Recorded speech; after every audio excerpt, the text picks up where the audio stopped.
The assassination of American President John F. Kennedy took place at a time when he was passing through Dallas downtown in his highly secured motorcade.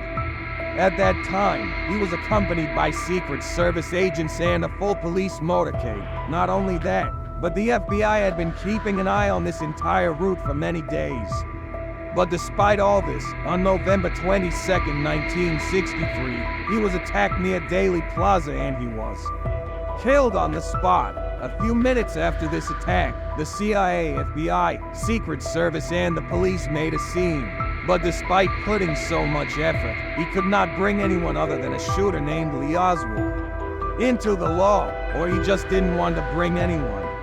Was this a well-planned conspiracy, or did a single shooter deceive the world's top secret agencies and shoot the most famous president from just a few meters away? This official story was not being digested by anyone.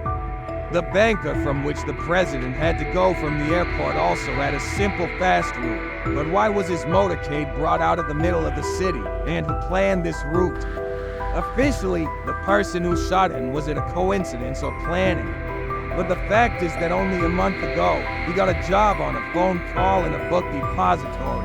But how? In the video footage of the shooting scene, this girl wearing a scarf was seen taking murder photographs. Why has she not been found yet, and what was her connection with all this?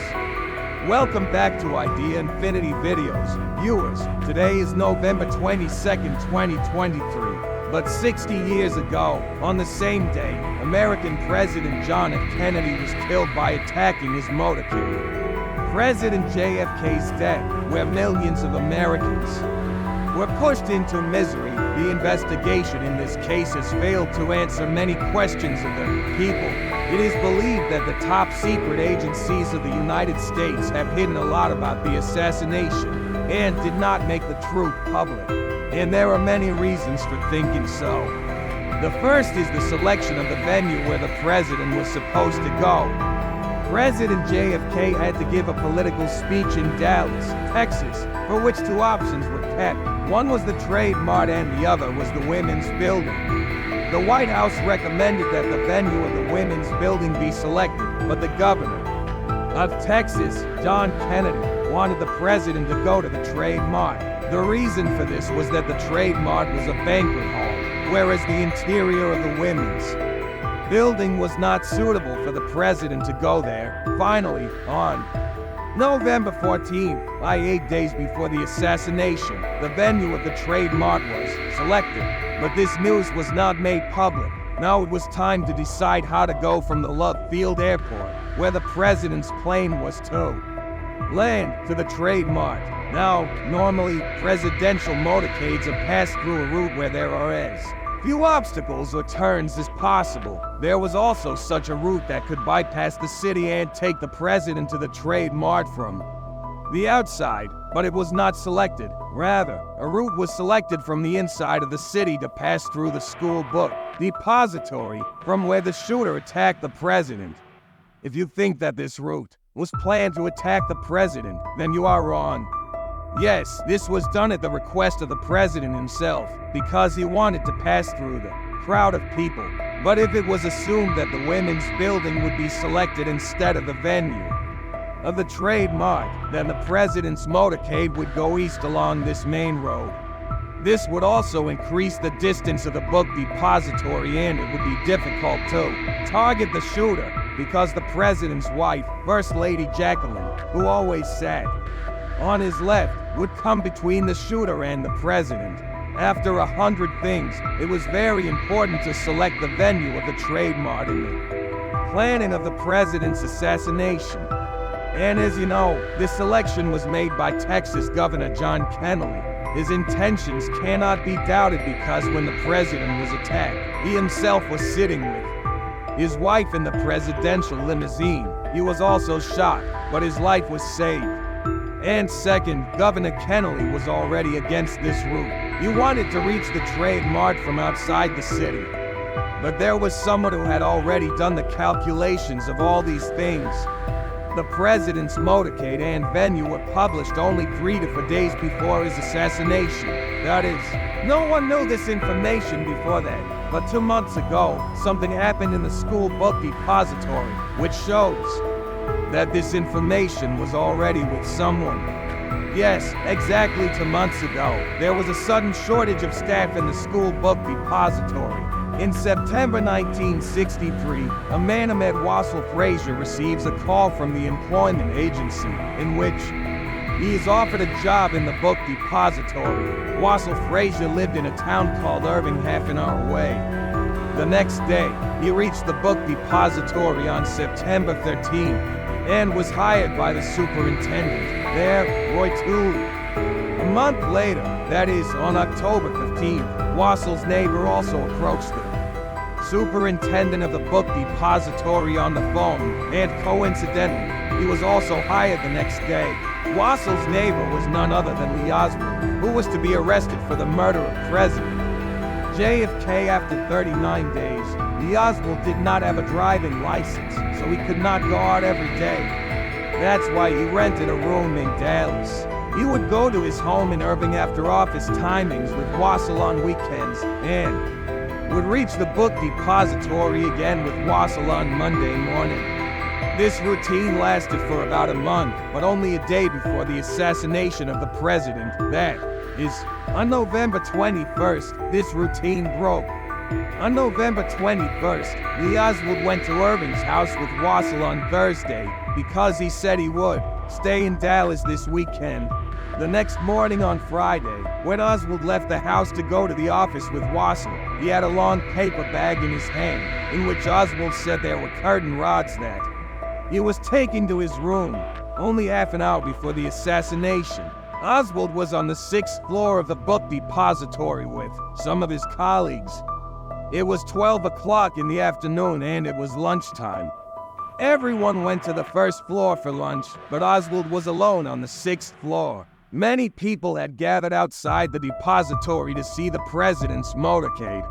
A few employees of the depository were also busy looking at this scene from the windows of the 5th floor. At exactly 12:30, the president's motorcade arrives, in which the president is sitting on the right side of the car and the first lady is sitting on his left side.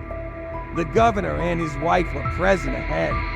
As soon as the presidential limousine takes a left turn from the book depository, the entire area resounds with the sound of the first fire.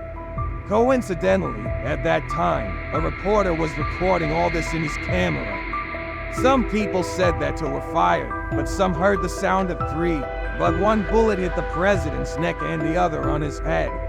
The limousine driver takes the car away from the location without waiting, but President John F. Kennedy's death was probably at that time. Someone called him black, someone called him white, but a police officer of the motorcade saw a man firing on the 6th floor immediately after the first fire, so without wasting time, he went inside the building. He went to the 6th floor, but no one was there. Within a few minutes, the entire building was sealed by the police and the FBI, and all the employees inside were now stopped from going out. But one person was missing from all these employees, and that was none other than Lee Oswald. Lee Oswald had probably left the foreign book depository after this investigation. He first went to his room, changed his clothes there, and immediately left with his pistol.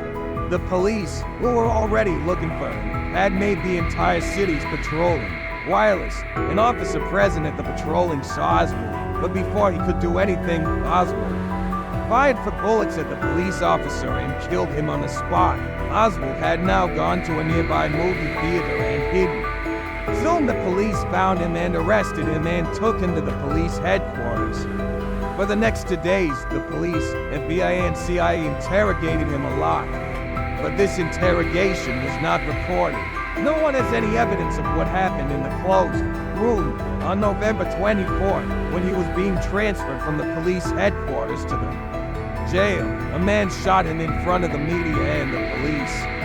Lee Oswald also died in the same hospital where John F. Kennedy was taken. This was the story that was officially disclosed. But many witnesses said that this was not the man they saw in the window on the 6th floor. Before being shot, Lee Oswald kept saying in front of the media that I am innocent. In fact, nobody has said that to me yet. The first thing I heard about it was when the newspaper reporters in the hall asked me that question. If this whole story is analyzed, then according to the police, Lee Oswald got a job in the book depository with great cunning and planning, and did all this planning alone, hiding from the FBI, CIA, and police intelligence. But people say that if Oswald had done so much perfect planning alone, then how did he make so many mistakes in the end? Like running away from the building, killing police officer and creating more suspicions on himself, or hiding in a movie theater. After the assassination of President John F. Kennedy, many investigation reports were published, but every report was confusing the matter. After Oswald's death, this theory also came out that maybe he was killed by the same people who actually planned all this, because even if it was a conspiracy, it was not possible to do this work without insiders. Many people believe that the FBI and CIA were also involved in this conspiracy, because Lee Oswald was actually a former US Marine and the FBI had already kept an eye on him. But still he hid this from the president's Secret Service when he was deciding the route of the motorcade. During the investigation, many evidences were also erased. Like the 3 bullet shells found on the 6th floor was first removed without a picture. And then this picture was taken by keeping the bullets again. The initial videos of where they were fired were made by the police, but they also disappeared somewhere. But one evidence of the shooter was definitely recorded so that this mystery would never remain a mystery. During the shooting, this girl wearing a scarf was seen in almost all the photos and videos. She had a camera in her hand and she had captured all the photos of the assassination of the president. The scarf she is wearing is called Babushka, and on this it was named Babushka Lady. Many people believe that Babushka Lady was also a part of this whole plan, whose job was to record this scene, but the FBI has never been able to find this girl. I hope you will like and share this video of Idea Infinity. Thank you very much for your loving comments. See you in the next great video.